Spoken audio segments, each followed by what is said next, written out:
नमस्कार मंडळी, मी रावसाहेब पुंडराम पुंड, काळे हळद फार्म याच्यावरून बोलतो।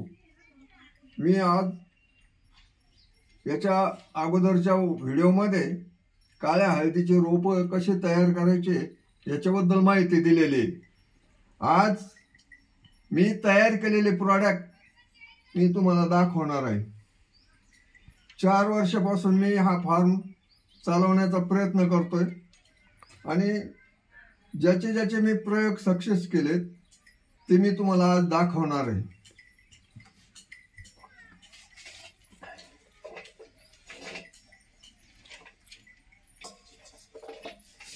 ही काळी हळद आहे, ही कोटिंग केलेली काळी हळद। कोटिंग का करतात? पूजा पाठासाठी, तांत्रिकासाठी, ही जास्त दिवस राहण्यासाठी हिला कोटिंग केलं जातं, कव्हर केलं जातं आणि ही जास्त दिवस टिकावं यासाठी तिला कव्हर केलं जातं। ही जी हळद आहे हिला अजून तयार व्हायला 15 दिवस बाकी आहे। हिला खूप ताण घ्यावा लागतो। ही पूर्ण तयार झालेली हळद, ही पूर्णतः आता उपयोगात आणण्याची तयार केलेली हळद। हिला कमीत कमी 2 महिन्याचा अवधी लागतो। ही तयार करण्यासाठी खूप कष्ट घ्यावे लागतात। ही लाईट मध्ये सुकवले जात नाही, कारण सूर्याचे प्रकाश हिच्यामध्ये समाविष्ट होण्यासाठी ही सूर्याच्या किरणमध्ये सुकवली जाते। वातावरणामुळे हिला जास्त टाइम लागतो। सूर्याचे किरण जसे लागते तशी ही सुकवली जाते। सुकवल्याच्या नंतर 8 दिवस प्रोसिजर मध्ये टाकून हिला कोटिंग केले जातं। नंतर ही तांत्रिकसाठी, पूजेसाठी वापरत येते। दुसरा याला गाठ म्हणतात, काही रायझन म्हणतात। हा सुद्धा मी कोटिंग केलेला आहे। अगोदरचा कंद या पोझिशनला असतो। हाच कंद सूर्याच्या उष्णतेमध्ये सुकवून त्याला कोटिंग केलेलं आहे। ह्या कंदाचा उपयोग पूजेसाठी वापरला जातो। हे 2 कंद, एक लहान साईज आणि एक मोठी साईज, असे 2 कंद हे पूजेमध्ये घेतात।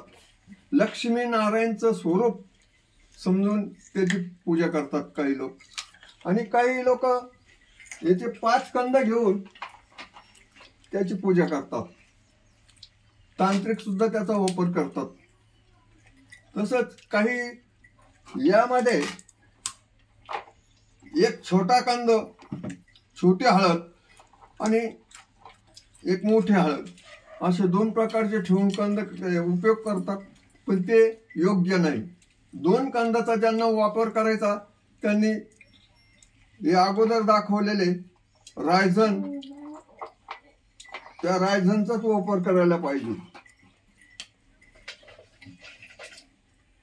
याचा वापर करायला पाहिजे 2 कंदावाल्यांनी। आणि याचा जर वापर करायचा ठरला तर हे पूजेसाठी 5 हळदीचे कंद वापरायला पाहिजे।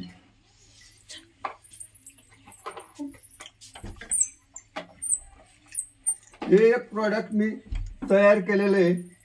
दुसरं प्रोडक्ट, तिची पावडर सुद्धा मी तयार केलेली आहे। ही पावडर आपल्या घरात कायमची असावी, तिचा उपयोग फार महत्वाचा आहे। कुठेही कोणाला घरामध्ये जर जखम झाली, लागले, खरचटलं, या पद्धतीनं आपण हळद बसवली, 2च दिवसामध्ये ती जखम मिळून येते, 8 दिवसात क्लिअर होऊन जाते। तसंच शरीरामध्ये घेतली तर शरीरातले आजार कुठलेही तुमच्या शरीरावर हे पावडर अर्धाच ग्रॅम घ्यायची। आणि तसंच